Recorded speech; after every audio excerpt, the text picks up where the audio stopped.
Bisa minta tolong di Zoom, Jeff?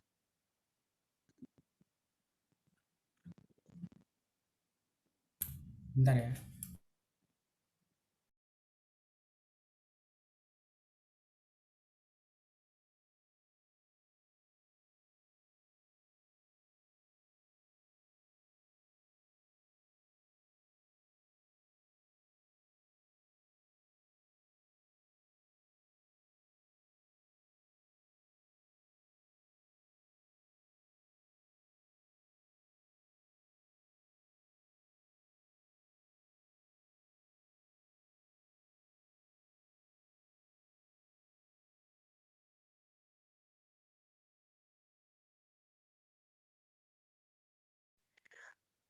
Oke, kami dari kelompok 2 ingin mempresentasikan materi tentang karakter dan kecerdasan.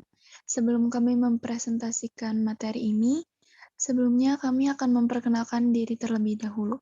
Pertama ada saya Erlin Kalista, lalu ada Eliezer Frederick, ada Francisca Arienta, ada George Brian, Gary Raffiano Heskia, Jefferson Nicholas, dan terakhir Jessica Carlen.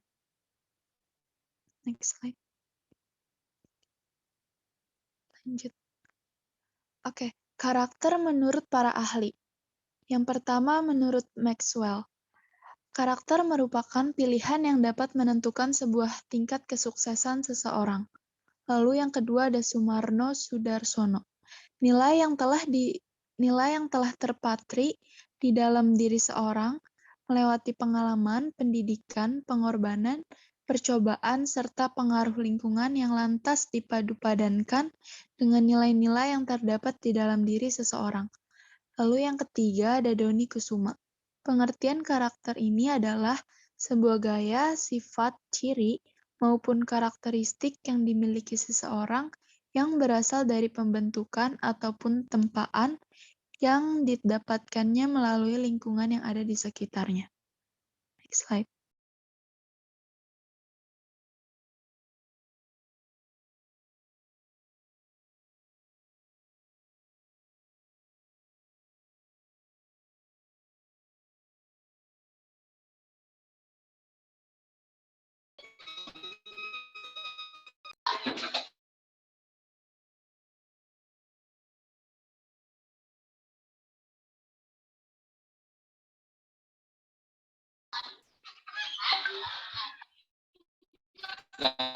Lalu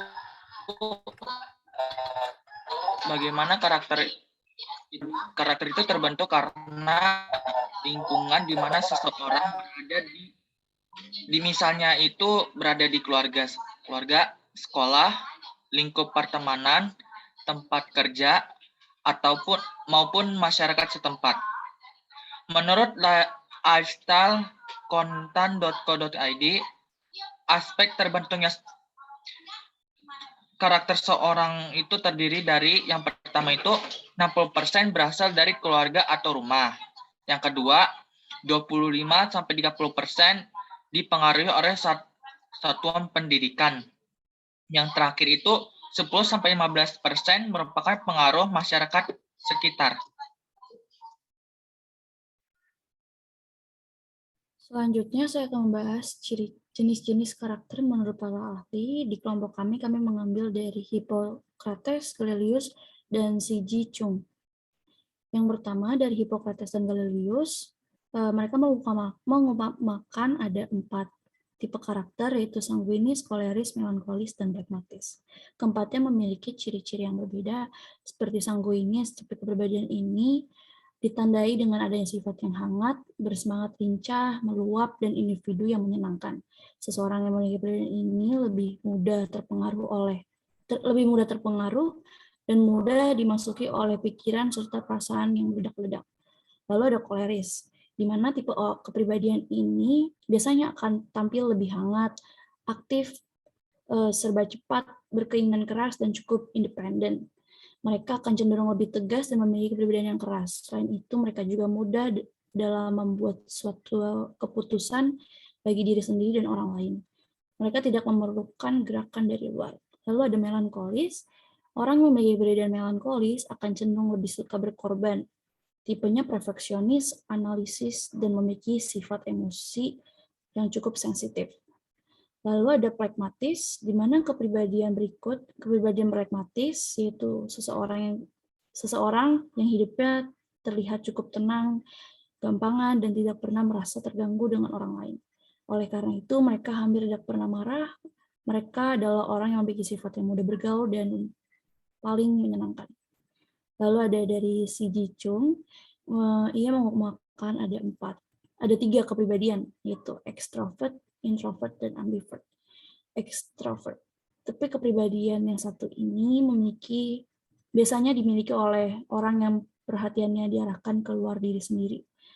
Ciri atau sifat yang dimiliki oleh seseorang extrovert adalah mereka lancar dalam bergaul, berbicara, dan di depan banyak orang, ramah, suka berteman, dan mudah menyesuaikan diri di dalam lingkungan baru. Lalu introvert, seseorang yang mempunyai kepribadian introvert adalah orang yang berkebalikan dengan extrovert, di mana perhatian seorang introvert lebih fokus kepada dirinya sendiri. Sifatnya yang dimiliki oleh orang introvert lebih cenderung diliputi dengan kecemasan, kekhawatiran, malu, canggung, dan lebih suka melakukan apapun sendiri. Lalu yang terakhir ada ambivert, di mana ambivert ini merupakan gabungan dari extrovert dan introvert. Slide selanjutnya akan dibahas oleh teman saya.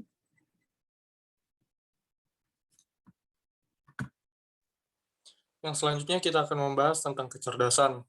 Yang pertama, ada 3 pengertian kecerdasan yang dijelaskan oleh para ahli yang kami ambil. Yang pertama, menurut Dusek, kecerdasan dapat didefinisikan melalui 2 jalan, yaitu secara kuantitatif adalah proses belajar untuk memecahkan masalah yang dapat diukur dengan tes inteligensi, dan secara kualitatif suatu cara berpikir dalam membentuk konstruk bagaimana menghubungkan dan mengelola informasi dari luar yang disesuaikan dengan dirinya. Yang kedua itu dari Howard Gardner. Kecerdasan adalah kemampuan untuk memecahkan atau menciptakan sesuatu yang bernilai bagi budaya tertentu. Yang ketiga itu dari David Westcott. Kecerdasan diartikan sebagai suatu kapasitas umum dari individu untuk bertindak, berpikir rasional, dan berinteraksi dengan lingkungannya secara efektif. Next. Jenis-jenis kecerdasan menurut Howard Gardner. Yang pertama, kecerdasan linguistik. Menurut Ian Iriania 2013, kecerdasan ini terkait dengan kemampuan membaca, menulis, dan berkomunikasi secara verbal dengan kata-kata.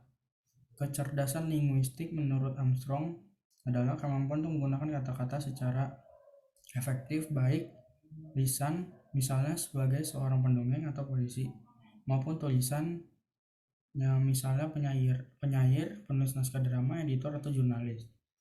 Kecerdasan matematis logis menurut Iskandar. Kecerdasan logis matematis untuk memuat kemampuan seseorang dalam berpikir secara induktif dan deduktif. Kemampuan berpikir menurut aturan logika, memahami dan menganalisa pola angka-angka serta memecahkan masalah dengan menggunakan kemampuan berpikir.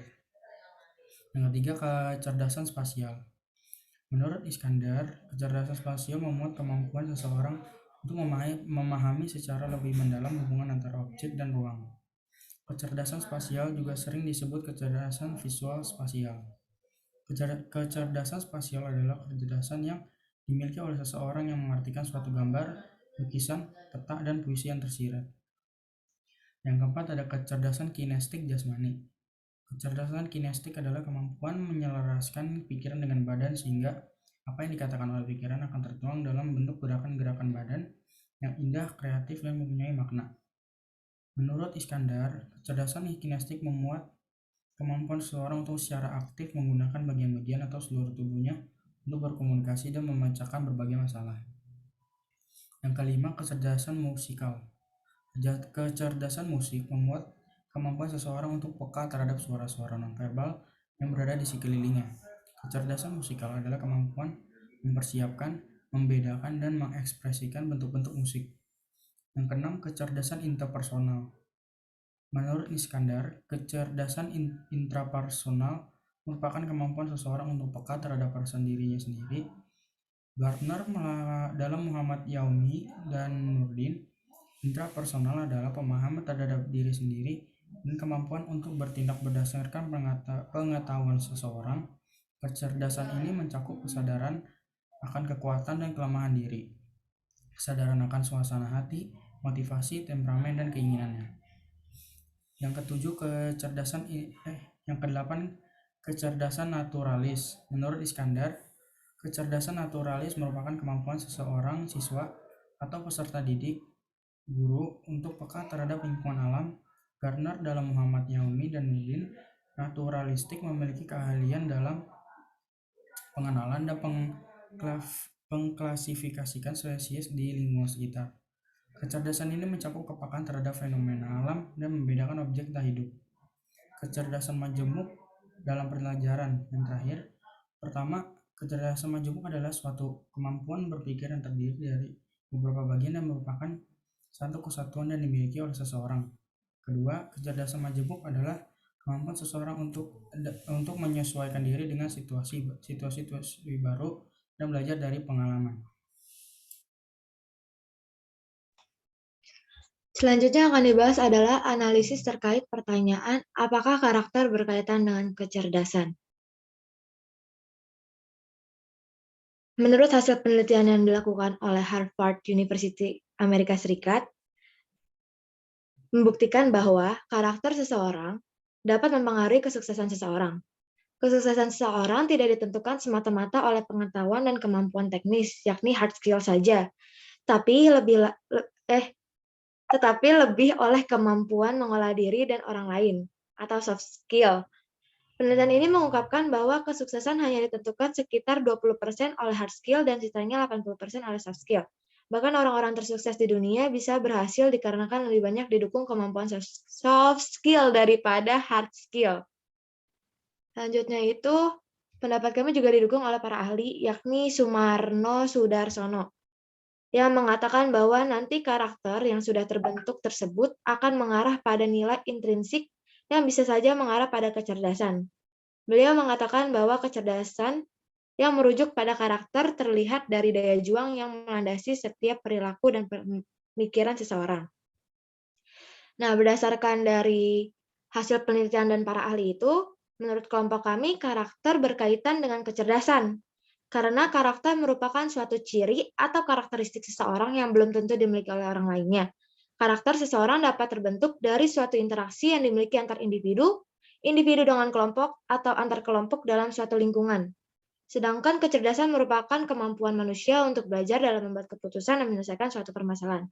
Dengan demikian, karakter yang dimiliki setiap individu akan membentuk suatu kecerdasan yang dimiliki setiap individu dalam berinteraksi, membuat keputusan, dan menyelesaikan suatu permasalahan yang ada. Oleh sebab itu, karakter yang dimiliki seseorang dapat mempengaruhi kecerdasan yang dimiliki seseorang. Misalnya, ketika seseorang berada di lingkungan yang baik, maka secara tidak langsung akan membentuk karakter yang baik. Selain itu, karakter tersebut akan berpengaruh terhadap tindakan yang kita lakukan. Contohnya, ketika seorang anak lahir di keluarga yang disiplin, maka karakter tersebut mulai merekat dalam dirinya dan membuat karakternya menjadi seseorang yang disiplin. Oleh sebab itu, ketika anak tersebut memiliki janji dengan orang lain, maka anak tersebut akan menepati janji tersebut sesuai dengan kesepakatan yang telah disepakati seperti disiplin waktu.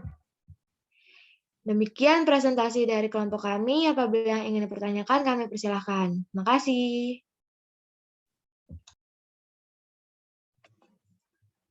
Oke, terima kasih kelompok. Ini tadi kelompok berapa ya? Saya lupa. Kita dari kelompok 2, Pak. Oke, terima kasih untuk kelompok 2. Kita berikan reaction dulu dong untuk kelompok 2. Terima kasih kelompok 2.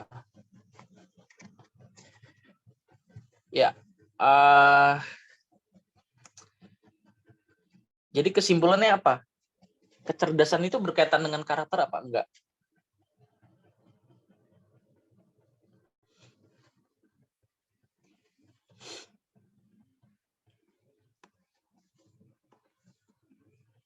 Menurut kelompok kami berkaitan, Pak. Berkaitan ya. Tapi tidak melulu dengan kecerdasan, misalnya kecerdasan dalam di sekolah secara akademis gitu. Ada kecerdasan non akademis gitu. Oke. Maka tadi teman-teman juga sempat menjelaskan ya, ada beragam atau banyak macam kecerdasan. Nah, yang jadi pertanyaan saya adalah kecerdasan yang mana? Kalau karakter itu berkaitan dengan kecerdasan, kecerdasan yang mana? Semuanya kah yang tadi dipresentasikan? Itu pertama. Kedua, terkait dengan karakter ya. Kita udah bahas soal karakter dan kepribadian itu beda. Tadi yang teman-teman jelaskan itu sebetulnya adalah karakteristik kepribadian, bukan karakter. Maka tadi yang dijelaskan adalah pendapatnya Hippocrates dan Galenus ya. Itu kan sebetulnya kepribadian, atau bisa juga disebut karakteristik kepribadian. Terus tadi juga bahas pendapatnya Carl Jung ya, itu juga kepribadian, itu bukan karakter. Bedakannya gimana? Kepribadian itu adalah gimana yang ngomongnya?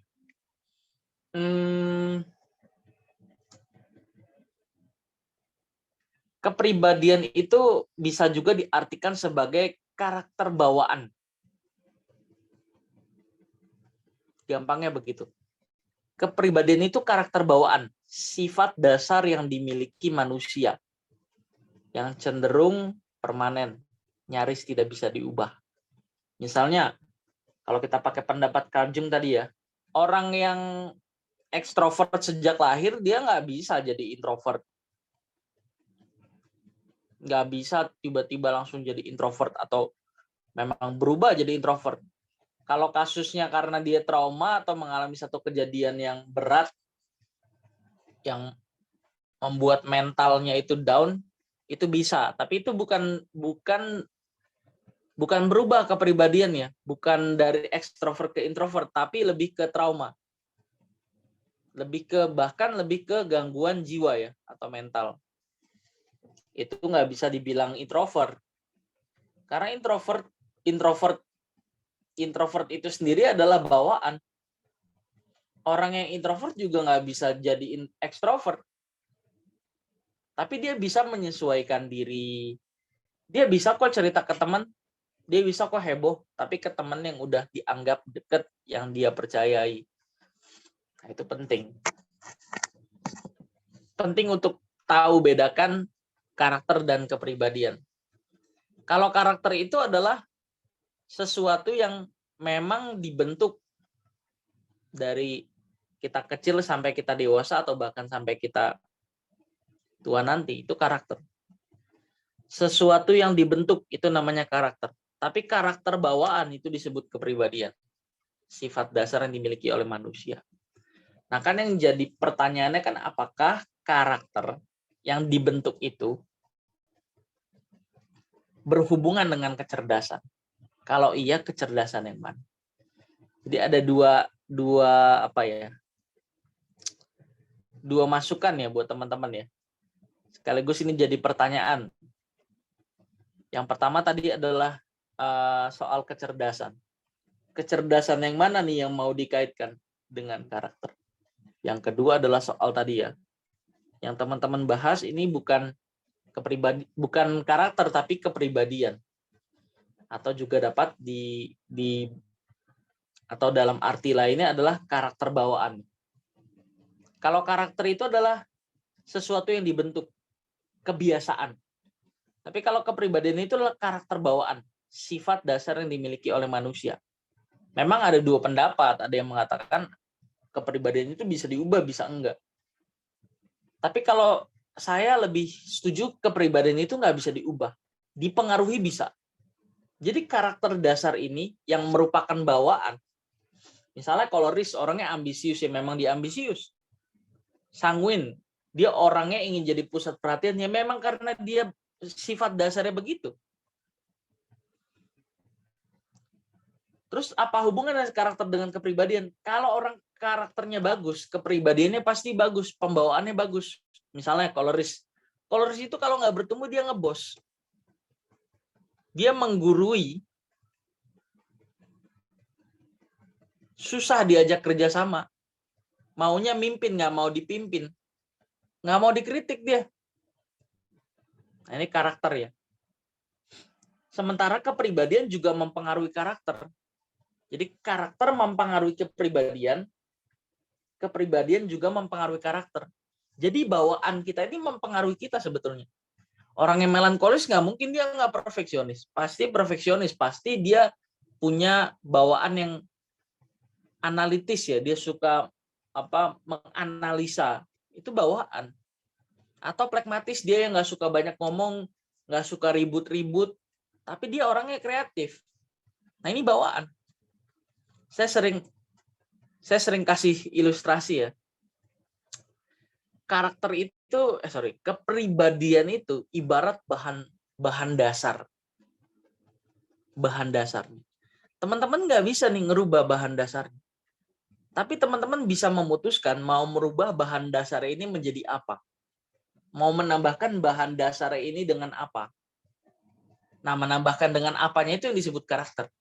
Jadi kalau bahan dasar kita itu tepung, ya kita nggak bisa ngerubah nggak bisa ganti bahan dasar lain, nggak bisa. Tepung ya tepung. Cuma teman-teman bisa memutuskan tepung ini mau dibuat jadi apa, atau mau ditambahkan untuk menjadi apa. Nangkap nggak nih sampai sini?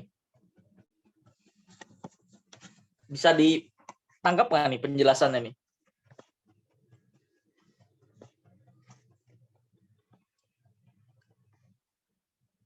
Bisa ya?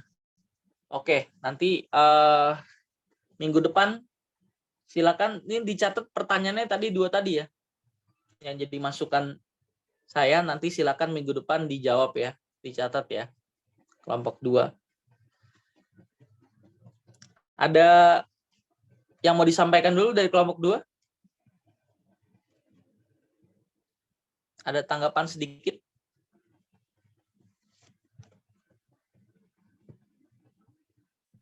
Sebenarnya cukup sih, Pak. Nanti pertanyaannya bakalan kita bahas lagi. Bakalan diskusiin lagi. Ya. Jangan terkecoh ya sama variabelnya ya.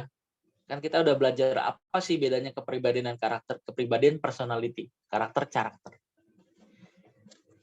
Yang dibawakan tadi itu kepribadian, bukan karakter. Anggap ya? Oke.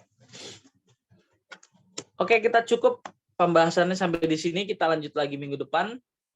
Mari kita tutup dengan doa. Saya akan pimpin dalam nama Bapa, Putra, Roh Kudus. Amin. Terima kasih Bapak, kami telah menyelesaikan presentasi singkat yang dipresentasikan oleh kelompok 2. Biar apa yang kami terima hari ini boleh semakin menambah kesadaran dan pengetahuan kami. Kalau sebentar kami akan melanjutkan pelajaran kami selanjutnya, kiranya Engkau terus menyertai kami. Hanya di dalam nama anak-Mu Tuhan kami Yesus Kristus, kami telah berdoa dan mengucap syukur. Amin. Dalam nama Bapa, Putra, Roh Kudus. Amin.